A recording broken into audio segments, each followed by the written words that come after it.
Good evening. एमसीएससी channel में आपका स्वागत है। आई होप आप सभी लोग अच्छे होंगे और इन्जॉय के साथ पढ़ाई भी कर रहे होंगे। और अब आप लोगों को साइंस का क्वेश्चन सॉल्व करने में कोई प्रॉब्लम नहीं हो रही होगी। जो फ्रेंड पहले से बायो पढ़े हैं वो अपना रिवीजन कर लें और जो ना पढ़े हो वो सभी क्वेश्चन को तैयार कर लें। ओके, अब चलते हैं आज के क्वेश्चन पे। आज का पहला क्वेश्चन है, निम्नांकित में कौन एक सुमेलित नहीं है? पहला ऑप्शन अदरक राइजोम, सेकंड ऑप्शन केसर बीज, थर्ड ऑप्शन अफीम खसखस, फोर ऑप्शन संतना। तो आपको बताना कौन सा सही सुमेलित नहीं है। तो अपने अपने आंसर दीजिए कौन सा ऑप्शन आपका राइट होगा। तो पहला देखते हैं अदरक। अदरक जो है राइजोम। राइजोम क्या होता है? प्रकंद। प्रकंद जो है जिसे रेंगने वाला रूट स्टॉक भी कहा जाता है, जो एक नए पौधों की जड़ प्रणाली का उत्पादन करने में सक्षम होता है। राइजोम का उपयोग स्टार्च और प्रोटीन को स्टोर करने के लिए किया जाता है। सेकंड है केसर बीज। तो केसर एक मसाला है जिसे सेफ्रॉन कोकस के पुष्प की वर्तिका तथा वर्तिकाग्र से प्राप्त किया जाता है। इस पौधे का वानस्पतिक नाम क्रोकस सटाइवस है, जो कि रिडेसी कुल के अंतर्गत आता है। केसर फूल के स्त्री भाग से प्राप्त किया जाता है, जो बीज बनाने वाला भाग है। तो ये केसर जो है बीज जो दे रहा है, बीज गलत है। केसर की जगह ये बीज के स्थान पे फूल होना चाहिए। ओके, थर्ड ऑप्शन दे रहा है अफीम खसखस। अफीम जो है ये खसखस है। खसखस जो होता है अफीम के फल में से निकलने वाला सफ़ेद रंग का बीज होता है। ये टेस्टी होने के साथ हेल्दी भी होते हैं, जिसका उपयोग हलवा बनाने और सब्जियों की ग्रेवी को गाढ़ा करने में जनरली किया जाता है। और अफीम के जो खसखस हैं, खसखस के बीज को हम पोस्ता के नाम से भी जाना जाता है। तो फोर्थ ऑप्शन है सन तना। सन को पटसन जूट भी कहते हैं। इसका तना पतला और बेलनाकार होता है। इसके तने से पत्तियां अलग कर पानी में गट्ठर बनाकर सड़ने के लिए डाल दिया जाता है। इसके बाद रेशे को पौधे से अलग कर लिया जाता है। तो फ्रेंड आपको पता चल गया होगा कौन सा ऑप्शन राइट है। आपका ऑप्शन नंबर सेकंड जो है ये सही हो जाएगा। केसर। केसर जो है बीज की जगह फूल होना चाहिए। ओके, अगले क्वेश्चन पे चलते हैं। अगला क्वेश्चन है, निम्न में से कौन सा एक फल है? ऑप्शन नंबर पहला आलू, सेकंड है मूली, थर्ड है भिंडी, फोर्थ है शकरकंद। तो आपको बताना है इसमें से कौन एक फल है।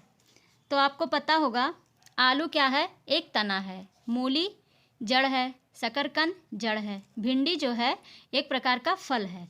तो भिंडी का जो पौधा है एक पुष्पीय पादप है।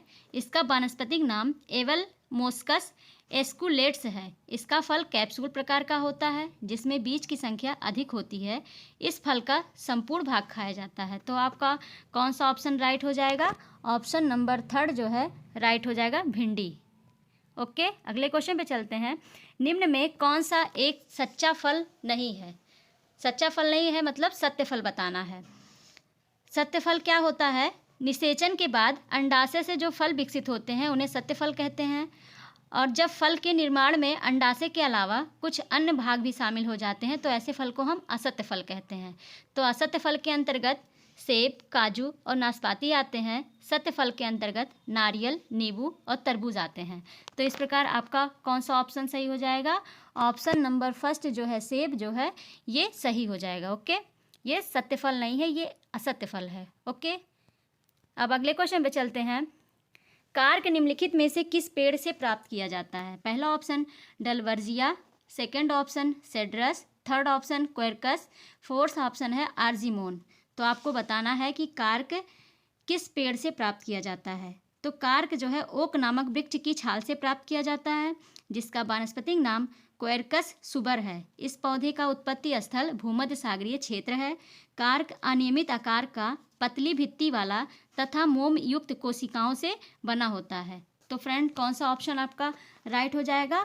ऑप्शन नंबर थर्ड जो है क्वेरकस ये राइट हो जाएगा। अब अगले क्वेश्चन पे चलते हैं। रेशम का कीड़ा अपने जीवन चक्र के किस चरण में वाणिज्यिक तंतु फाइबर ऑफ कॉमर्स पैदा करता है? पहला ऑप्शन अंडा, सेकंड ऑप्शन डिंभक, थर्ड ऑप्शन कोशित, फोर्थ ऑप्शन पूर्णकीट। तो आपको बताना है कि रेशम का कीड़ा अपने जीवन चक्र के किस चरण में वाणिज्यिक तंतु पैदा करता है। तो रेशम का कीड़ा जो है कोशित अवस्था में वाणिज्यिक तंतु को उत्पन्न करता है। लार्वा चक्र के बाद तैयार प्यूपा के बचाव के लिए यह अपनी लार ग्रंथियों द्वारा स्रावित पदार्थ से खोल कोया तैयार करता है, जिससे रेशम प्राप्त किया जाता है और इसका प्रयोग वस्त्र बनाने के लिए किया जाता है। तो कौन सा ऑप्शन आपका राइट हो जाएगा? आपका ऑप्शन नंबर 3 जो है कोशित प्यूपा अवस्था, ये राइट हो जाएगा। ओके, अगले क्वेश्चन पे चलते हैं। मलेरिया के संबंध में निम्नलिखित कथनों पर विचार कीजिए। पहला है, मलेरिया निदान हेतु आर्टीमर नामक औषधि बीजीय पादप से तैयार की जाती है। सेकंड ऑप्शन है, एंट्रेवीन, क्लोरोक्वीन इत्यादि औषधि भी मलेरिया निदान हेतु प्रयोग की जाती है। थर्ड है, मलेरिया प्लाज्मोडियम नामक प्रोटोजोवा द्वारा होता है तथा इसका वाहक मादा एनाफ्लीज मच्छर है। निम्न कथनों में कौन से सत्य हैं? केवल पहला, केवल दूसरा व तीसरा, केवल पहला व तीसरा, उपर्युक्त सभी। तो आपको बताना है कि इसमें से कौन से कथन सत्य हैं। तो मलेरिया के उपचार के लिए एक प्रमुख औषध जो होता है वो कुनैन होता है, जो सिनकोना पौधों की छाल से प्राप्त किया जाता है। ओके, और मलेरिया के निदान हेतु आर्टीमर नामक औषधि बीजीय पादप से भी तैयार किया जाता है। तो आपका पहला भी सही हो गया। सेकंड बोल रहा है कि एंट्रेवीन, क्लोरोक्वीन इत्यादि औषधि भी मलेरिया निदान हेतु प्रयोग की जाती है। तो आपका ये भी कथन सत्य है। थर्ड कथन है, मलेरिया प्लाज्मोडियम नामक प्रोटोजोआ द्वारा होता है तथा इसका वाहक मादा एनाफ्लीज है। तो आपका थर्ड भी स्टेटमेंट सही है। तो इस प्रकार आपका कौन सा कूट सही हो जाएगा? फ्रेंड जल्दी से आंसर दीजिए। आपका डी ऑप्शन राइट हो जाएगा, उपर्युक्त सभी। ओके, अगले क्वेश्चन पे चलते हैं। निम्न में से किस समूह के जीवों का डूबने से हुई मृत्यु का पता लगाने में महत्व है? पहला ऑप्शन है लाइकन, दूसरा ऑप्शन है प्रोटोजोवा, तीसरा ऑप्शन है साइनोजीवाणु, फोर्थ ऑप्शन है डाइटम। तो जल्दी से अपने कमेंट कीजिए, आंसर बताइए कौन सा ऑप्शन आपका राइट होगा। तो डाइटम एक सूक्ष्म शैवालों का प्रमुख समूह है और एक कोशिकीय डाइटम जीव समूहों का प्रयोग सालुइन 350 परीक्षण में डूबने से हुई मृत्यु का पता लगाने के लिए किया जाता है। तो आपका कौन सा ऑप्शन राइट हो जाएगा? आपका ऑप्शन नंबर 4 जो है राइट हो जाएगा, डाइटम। ओके, अगले क्वेश्चन पे आते हैं। निम्न रेशों में से कौन पौधे के तने का उत्पाद नहीं है? पहला ऑप्शन सन, पटसन, जूट, कपास। तो आपको बताना है कि निम्न रेशों में से कौन पौधे के तने का उत्पाद नहीं है। तो सन, पटसन तथा जूट के तनों की रेटिंग से रेशा प्राप्त किया जाता है, जबकि कपास को फलों में स्थित बीज की बीजावरण से लगी रेशों से प्राप्त करते हैं, जो कि 2 प्रकार का होता है। एक बड़ी रेशा जिसे लिंट रेशा कहते हैं और दूसरा जो होता है फज रेशा। लिंट रेशा जो है तो व्यापारिक रूप से ज़्यादा महत्वपूर्ण होता है, जबकि फज रेशा कम महत्वपूर्ण होता है। तो फ्रेंड कौन सा ऑप्शन आपका राइट हो जाएगा? आपका ऑप्शन नंबर 4 जो है ये कपास जो है ये सही हो जाएगा, क्योंकि ये फलों के बीज से प्राप्त किया जाता है। ओके, अगले क्वेश्चन पे आते हैं। निम्नलिखित में से कौन सा मानव निर्मित धान्य है जो प्रकृति में नहीं पाया जाता है? पहला ऑप्शन बौना गेहूँ, सेकेंड ऑप्शन संकर मक्का, third option triticale, fourth option soybean. तो आपको बताना है कौन सा मानव निर्मित धान्य है जो प्रकृति में नहीं पाया जाता। तो ट्रिटिकेल मानव निर्मित अनाज या धान्य है जो कि प्रकृति में नहीं पाया जाता। वैज्ञानिकों ने इस संकर पौधे को प्रयोगशाला में गेहूं की ट्रिटकम प्रजाति और राई के सिकेल प्रजाति को परस्पर संकरण द्वारा तैयार किया था। इस संकरण में गेहूं के मादा तथा राई के नर भाग का उपयोग किया जाता है। इसका अनाज मुख्यतः स्वीडन तथा स्कॉटलैंड द्वारा उत्पन्न किया जाता है, जो पशुओं के चारे के लिए उगाया जाता है। तो फ्रेंड आपको पता चल गया होगा कौन सा ऑप्शन आपका राइट है। तो आपका ऑप्शन नंबर 3 जो है ट्रिटिकेल, ये राइट आंसर है। ओके, अगले क्वेश्चन पे चलते हैं। कैनोला मानव उपभोग के लिए उगाई गई विशिष्ट प्रकार की तिलहन सरसों की किस्मों को निर्दिष्ट करता है। इन किस्मों की मुख्य विशेषता यह है कि पहला है, इनके बीजों में तेल मात्रा अत्यधिक उच्च होती है। सेकंड है, इनके तेल में असंतृप्त वसा अम्लों की प्रचुरता होती है। तीसरा है, इनके तेल की शेल्फ आयु लंबी होती है। फोर्थ ऑप्शन है, इनके तेल में इरिस्टिक अम्ल की बहुत अल्प मात्रा होती है। तो आपको बताना है कि कैनोला मानव उपभोग के लिए उगाई गई विशिष्ट प्रकार की तिलहन सरसों की किस्मों को निर्दिष्ट करता है। इन किस्मों की मुख्य विशेषता क्या है? तो कैनोला जो है एक खाद्य तेल का एक प्रकार है जिसे प्राथमिक तौर से कीथ डाउनी तथा वाल्डर स्टीफेंसन द्वारा वर्ष 1970 में कनाडा में उत्पन्न किया गया था। कैनोला के बीजों का उपयोग खाद्य तेल के उत्पादन में होता है, जो मानव उपभोग के लिए अनुकूल होता है, क्योंकि इनसे पारस्परिक रेपसीड तेलों की तुलना में इरुसिक एसिड की मात्रा कम होती है। इरुसिक एसिड की काफ़ी कम मात्रा के अतिरिक्त इसके पोषक गुण भी काफ़ी अलग होते हैं। तो आपका कौन सा ऑप्शन राइट हो जाएगा, जल्दी से आंसर बताइए। आपका ऑप्शन नंबर 4 जो है ये राइट हो जाएगा। इनके तेल में इरुसिक अम्ल की बहुत अल्प मात्रा होती है। ओके, अगले क्वेश्चन पे चलते हैं। निम्न में से कौन से रसायन केसर में पाए जाते हैं? आपको बताना है कि इसमें से कौन से रसायन है जो केसर में पाए जाते हैं। पहला ऑप्शन है सेफ्रोनॉल, सेकंड ऑप्शन पिक्रोक्रोशिन, थर्ड ऑप्शन 1 व 2 दोनों, फोर्थ ऑप्शन ना तो 1 ना तो 2। तो जल्दी से अपना आंसर दीजिए। आपको पता होगा, पिछले सेशन में मैंने बताया था आपको। तो केसर एक मसाला है। केसर फूल के स्त्री भाग से प्राप्त किया जाता है जो बीज बनाने वाला भाग है। इसका स्वाद तीखा होता है। इसमें सेफ्रानॉल एवं पिक्रोक्रोशिन नामक रसायन पाया जाता है। इनका उपयोग औषधि तथा भोज्य पदार्थों को स्वादिष्ट और सुनहला बनाने में किया जाता है। तो फ्रेंड, कौन सा ऑप्शन आपका सही हो जाएगा? आपका ऑप्शन नंबर 3 जो है ये सही हो जाएगा। सेफ्रानॉल और पिक्रोक्रोशिन दोनों रसायन केसर में पाए जाते हैं। ओके, अगले क्वेश्चन पे आते हैं। मरुस्थलीय पौधों की जड़ें लंबी होती हैं क्योंकि? पहला ऑप्शन है भूमि का उच्च तापमान जड़ों को लंबा होने हेतु प्रोत्साहित करता है। सेकंड है जड़ें पानी की तलाश में लंबी हो जाती हैं। थर्ड है भूमि में पानी नहीं होता, अतः यह सख्त होकर जड़ों पर दबाव डालती हैं जिससे वह लंबी हो जाती हैं। फोर्थ है जड़ें सूर्य की गर्मी के विपरीत दिशा में बढ़ती हैं। तो आपको बताना है कि मरुस्थलीय पौधों की जड़ें लंबी क्यों हो जाती हैं। तो मरुस्थलीय पौधों के अंतर्गत कैक्टस, मदार इत्यादि पौधे आते हैं जो कि शुष्क वातावरण में अपना जीवन चक्र पूर्ण कर लेते हैं। इन पौधों में जड़ तंत्र मृदा से जल की खोज के लिए काफ़ी लंबे हो जाते हैं तथा इनके तने छोटे, रूपांतरित एवं कभी कभी भूमिगत भी हो जाते हैं। तो कौन सा ऑप्शन आपका राइट हो जाएगा, जल्दी से बताइए आंसर आपका। तो आपका ऑप्शन नंबर 2 जो है ये राइट हो जाएगा। मरुस्थलीय पौधों की जड़ें लंबी होती हैं क्योंकि जड़ें पानी की तलाश में लंबी हो जाती हैं। ओके, अगले क्वेश्चन पे चलते हैं। निम्नलिखित कथनों पर विचार कीजिए। पहला है फ्रिएटोफाइट्स मरुस्थल में पाए जाने वाले पौधे होते हैं जिनमें जल को संचित रखने के विशेष तरीके विकसित हो जाते हैं। सेकंड है इन पौधों की जड़ अत्यधिक लंबी होती हैं जो भूमि में काफ़ी गहराई तक जाकर पानी का अवशोषण करती हैं। तीसरा है फेट्रोफाइट्स की जड़ें 25 से 30 मीटर तक लंबाई ग्रहण करके भूमिगत जल स्तर तक पहुंच जाती हैं। 4 है उपर्युक्त सभी। तो आपको बताना है कौन से कथन इसमें सही है। तो आप इसमें आपके सभी कथन सही हैं। ओके, तो आपका ऑप्शन नंबर 4 जो है ये राइट हो जाएगा। अगले क्वेश्चन में चलते हैं। क्वेश्चन नंबर 14 है शुष्क जलवायु के भली भांति अनुकूलित पेड़ पौधों को कहते हैं? अधिपादप, मरूदभिद, जलोदभिद, मध्यपादप। आपको बताना है जो शुष्क जलवायु के भली भांति अनुकूलित होते हैं उन पेड़ पौधों को क्या कहते हैं। तो शुष्क वातावरण या मरुभूमि जैसे वातावरण में पाए जाने वाले पेड़ पौधों को मरूदभिद कहते हैं जो कि अपने शरीर को शुष्क वातावरण के प्रति पूर्णतः अनुकूलित कर लेते हैं। और अधिपादप क्या होता है? अधिपादप जो दूसरे जीवित पौधों पर उगे या लगे रहते हैं ये अपना भोजन स्वयं बनाते हैं क्योंकि इसमें क्लोरोफिल पाया जाता है। जलोदभिद क्या होता है? बहुत अधिक जल में पाए जाने वाले पौधे जो होते हैं जलोदभिद होते हैं। तो फ्रेंड, आपको आंसर पता चल गया होगा कौन सा ऑप्शन आपका सही है। ऑप्शन नंबर 2 जो है मरूदभिद ये राइट आंसर है। शुष्क जलवायु की भली भांति अनुकूलित पेड़ पौधों को मरूदभिद कहते हैं। ओके, अगले क्वेश्चन पे चलते हैं। पौधे जो नमक युक्त मिट्टी में उगते हैं को क्या कहते हैं? Xerophyte, hydrophyte, halophyte, succulent. तो आपको बताना है कौन सा ऑप्शन आपका राइट होगा। जल्दी से आंसर दीजिए कौन सा ऑप्शन राइट है। तो जीरोफाइट। जीरोफाइट क्या होता है? वे पेड़ पौधे उन जगहों पे उगते हैं जहाँ पानी की कमी होती है। और हाइड्रोफाइट को जलोदभिद पौधे भी कहते हैं जहाँ बहुत अधिक जल की मात्रा होती है वहाँ हाइड्रोफाइट पौधे उगते हैं। और हेलोफाइट जो होता है ये लवण मृदोद्भिद होता है। ये उन पौधों को कहते हैं जो उच्च लवणता युक्त जल या मृदा में उगते हैं। ओके, तो आपका कौन सा ऑप्शन राइट हो जाएगा?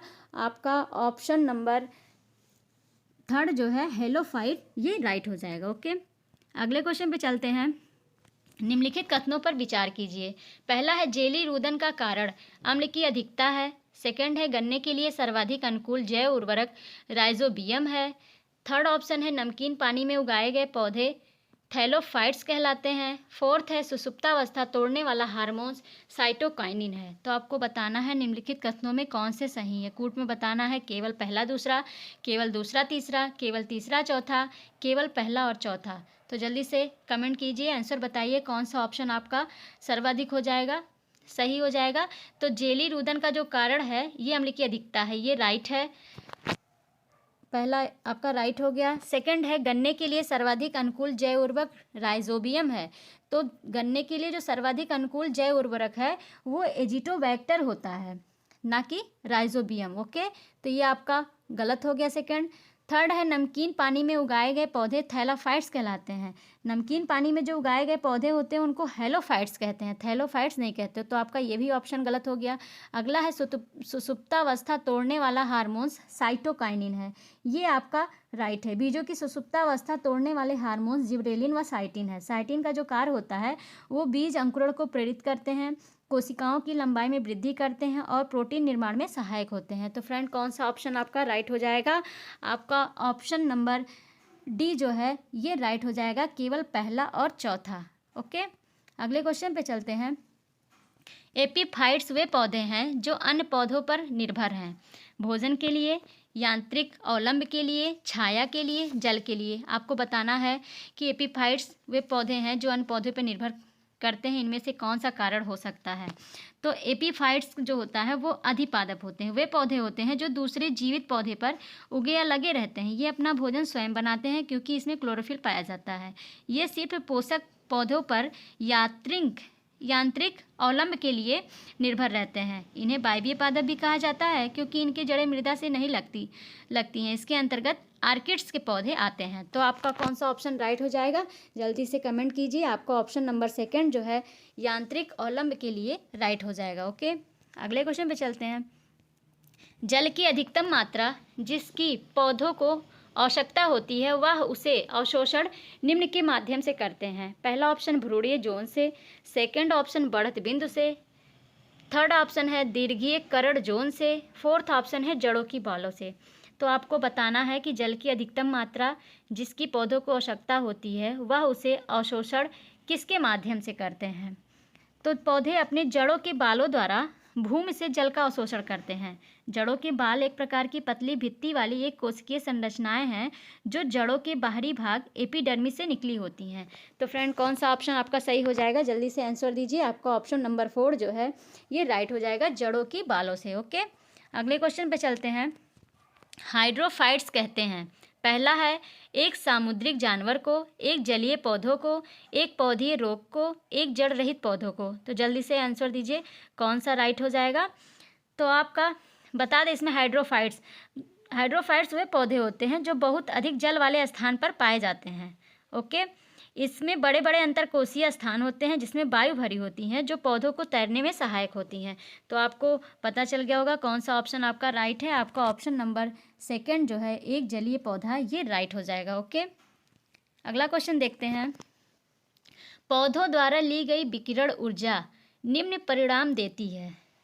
पहला ऑप्शन जल का प्रकाश अपघटन, सेकंड ऑप्शन क्लोरोफिल का ऑक्सीकरण, थर्ड ऑप्शन ऑक्सीजन का अपचयन, फोर्थ ऑप्शन है कार्बन डाइऑक्साइड का ऑक्सीकरण। तो आपको बताना है पौधों द्वारा ली गई विकिरण ऊर्जा निम्न परिणाम देती है, कौन सा ऑप्शन आपका राइट हो जाएगा? जल्दी से कमेंट कीजिए। तो पौधों द्वारा ली गई विकिरण ऊर्जा का जो परिणाम है जल का प्रकाशीय अपघटन होता है, जिसमें जल के अणु टूटकर हाइड्रोजन तथा ऑक्सीजन गैस बनाते हैं और इसमें हाइड्रोजन आयन इलेक्ट्रॉन वाहक का कार्य करता है। जल का प्रकाशीय अपघटन प्रकाश कर्म से संपन्न होता है। तो कौन सा ऑप्शन आपका राइट हो जाएगा? आपका ऑप्शन नंबर फर्स्ट जो है ये राइट हो जाएगा। पौधों द्वारा ली गई विकिरण ऊर्जा जल का प्रकाश अपघटन करती है। ओके, अगला क्वेश्चन देखते हैं। लाइकेन जो एक नग्न चट्टान पर भी पारिस्थितिक अनुक्रम को प्रारंभ करने में सक्षम है, वास्तव में किनके सहजीवी सहचर हैं? पहला है शैवाल और जीवाणु, सेकंड है शैवाल और कवक, थर्ड है जीवाणु और कवक, फोर्थ है कवक और मांस। आपको बताना है लाइकेन जो एक नग्न चट्टान पर पारिस्थितिक अनुक्रम को प्रारंभ करने में सक्षम है, वास्तव में किनके प्रति सहजीवी सहचर हैं? तो लाइकेन जो है निम्न श्रेणी की एक ऐसी छोटी वनस्पतियों का एक समूह है जो विभिन्न प्रकार के आधारों पर उगे हुए पाए जाते हैं। इन आधारों में वृक्षों की पत्तियां एवं छाल, प्राचीन दीवारें, भूतल, चट्टान और शिलाएं मुख्य हैं। लाइकेन दो पूर्णतः भिन्न वनस्पतियों से बना एक द्वैध पादप है, जिनमें एक शैवाल है, दूसरा कवक है। इन दोनों में इतना निकटतम सहचर होता है कि इनसे बना लाइकेन एक ही पौधा प्रतीत होता है। इस सहचर में अधिकांशतः कवक ही होता है जो शैवाल वाले अंग के लिए उत्तरदायी होता है। तो आपका ऑप्शन नंबर कौन सा राइट हो जाएगा? आपका सेकेंड ऑप्शन जो है ये राइट हो जाएगा, शैवाल और कवक। लाइकेन जो बनता है शैवाल और कवक से मिलकर बनते हैं। ओके, अगले क्वेश्चन पे आते हैं। नोस्कापीन किससे प्राप्त होता है? पहला ऑप्शन है पोस्ता या पॉपी से, तुलसी से, गंध सफेदा, यूकेलिप्टस से, इफेडरा से। तो नोस्कापीन जो है ये पोस्ता से प्राप्त किया जाता है। ओके, तो आपका इसमें कौन सा ऑप्शन राइट है? ऑप्शन नंबर फर्स्ट जो है ये राइट है, पोस्ता या पॉपी से। ओके, अगला क्वेश्चन देखते हैं। मार्फिन किससे प्राप्त होता है? पहला ऑप्शन फूल, सेकंड पत्ती, थर्ड फल, फोर्थ है तना। तो आपको बताना है मार्फिन किससे प्राप्त होता है। तो मार्फिन पोस्ता के अपरिपक्व फलों से प्राप्त होता है। पोस्ता का पौधा एक आवृतबीजी पादप है जिससे अफीम तथा हेरोइन भी प्राप्त किया जाता है। मार्फिन शब्द की उत्पत्ति मार्फियस से हुई है और इसका उपयोग दर्द निवारक औषधि तथा निद्रा कारक के रूप में किया जाता है। मार्फिन का सीधा प्रभाव केंद्रीय तंत्रिका तंत्र पर पड़ता है। ओके, तो आपका कौन सा ऑप्शन आपका राइट हो जाएगा? जल्दी से कमेंट कीजिए। आपका ऑप्शन नंबर थर्ड जो है फल, ये राइट हो जाएगा। ओके, अगला देखते हैं। अफीम का वानस्पतिक नाम क्या है? पहला ऑप्शन कैरिका पपाया, सेकंड है पैपावर सोमनीफेरम, थर्ड है कुरकुमा लौंगा, फोर्थ है कोई नहीं। तो आपको बताना अफीम का वानस्पतिक नाम कौन सा है। तो हम पहला देखते हैं कैरिका पपाया। कैरिका पपाया जो है पपीता का वानस्पतिक नाम है, और पैपावर सोमनीफेरम जो है ये अफीम का है, कुरकुमा लौंगा जो है ये हल्दी का है। तो आपका कौन सा ऑप्शन राइट है? आपका ऑप्शन नंबर सेकंड जो है ये राइट हो गया। अफीम का वानस्पतिक नाम पैपावर सोमनीफेरम है। ओके, अगले क्वेश्चन पे, और आज का लास्ट क्वेश्चन है।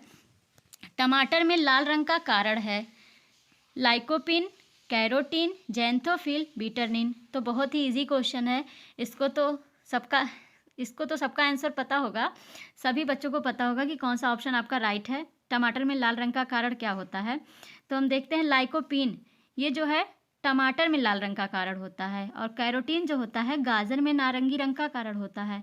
जैंथोफिल जो है हल्दी में जो पीला रंग पाया जाता है वो जैंथोफिल के कारण होता है, और चुकंदर में जो लाल रंग पाया जाता है वो बीटरनीन के कारण होता है। तो कौन सा ऑप्शन आपका राइट है? जल्दी से कमेंट कीजिए। आपका ऑप्शन नंबर फर्स्ट जो है लाइकोपिन ये राइट हो जाएगा। ओके, तो इस प्रकार फ्रेंड्स आज का क्वेश्चन आपको पसंद आया होगा और आप लोग खूब एंजॉय के साथ क्वेश्चन सॉल्व किए होंगे। तो आज के लिए बस इतना ही। अब मिलते हैं अगले वीडियो में, तब तक के लिए थैंक यू सो मच।